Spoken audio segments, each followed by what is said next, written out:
All right, I'm here at the gym at LA Fitness with a friend, Mark, and occasionally we talk about, the conversation of relationships going to always be prevalent because that's a natural process of life. We all get here by way of man and woman.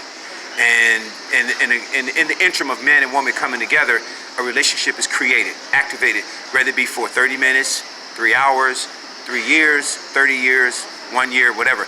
That's going to constantly be a steady experience as this life we live. So anyway, Mark is a professor. He's also a family therapist. He also works with individual therapy.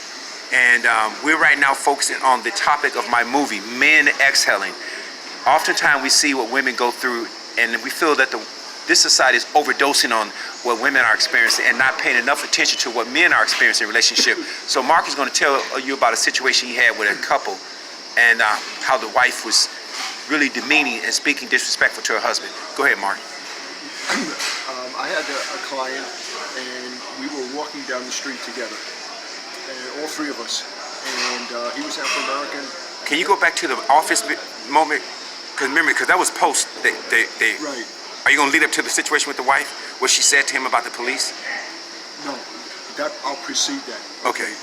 We were in the office together. Okay. And he was always questioning himself. And now he means this is a husband. The husband, and he's Okay. a great guy.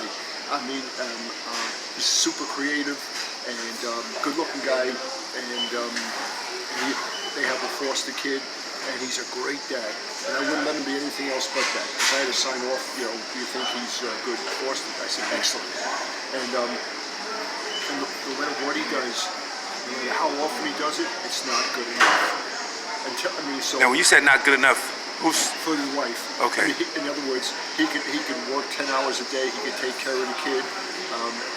If he takes 10 minutes for himself to just put on headphones, listen to music.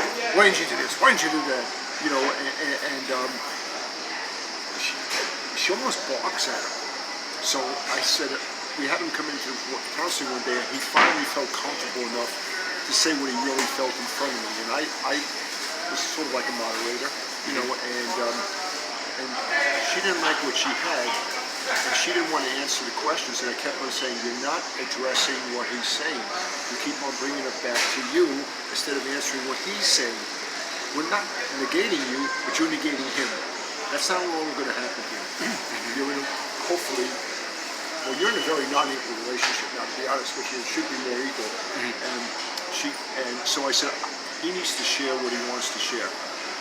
So you feel the husband lacks the equality in this relationship, yes? He has no equality. Okay. Okay. So when he finally shared it, and she didn't like what he had to share, she goes, well, if you push it, I can always say, she goes, I'm a light-skinned Afro-American, you're a dark-skinned.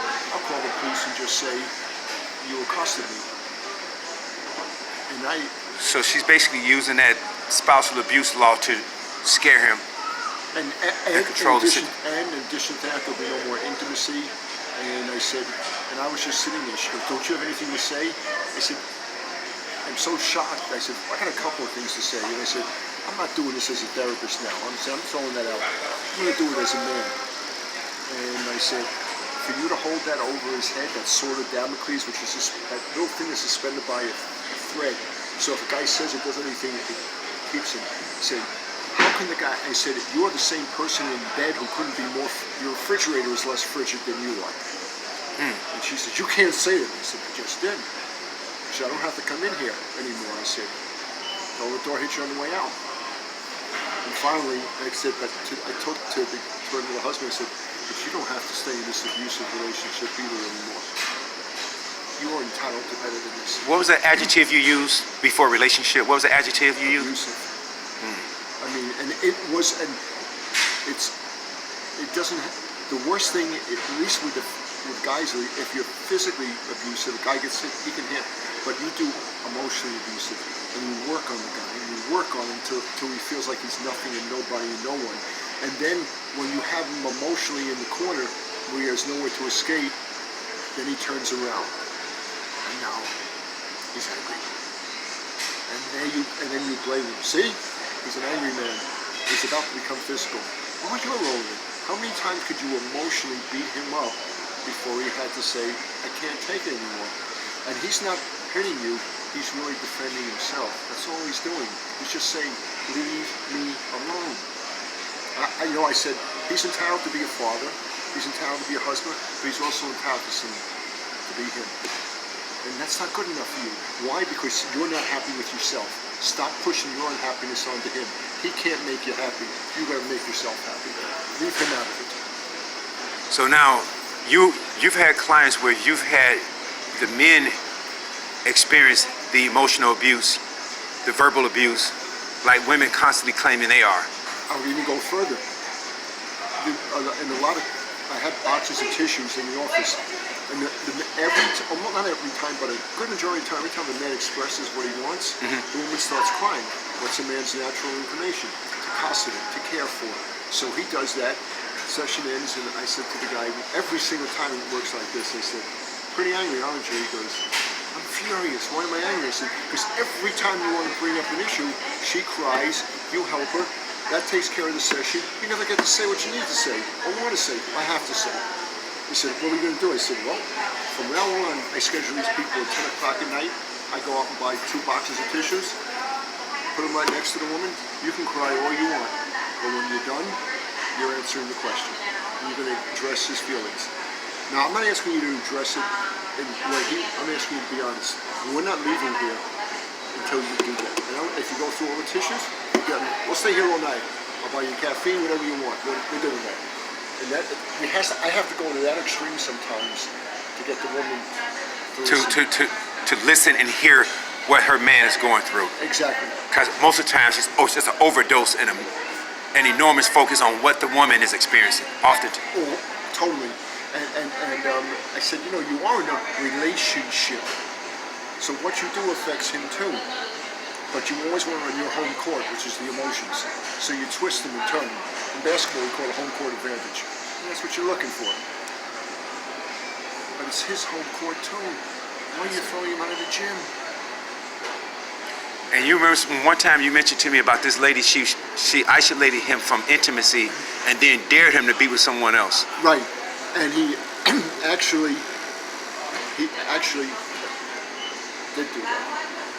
Yeah, and she said, that proves my point. I said, no, that proves our point. That, you did everything you could to push him away.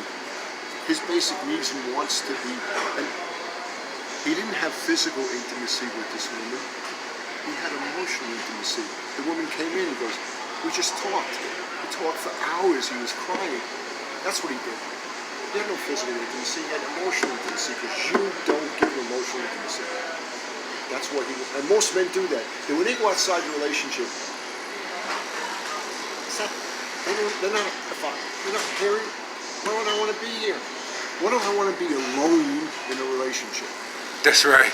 That's what it is. I'm alone because I'm not going to be in this relationship. It's a no longer relationship. It's I and you instead of us and we. Why should I be in it? I'm out. Thank you. Oh, great. No, go ahead. Did you have more? No. That's it. Thank you.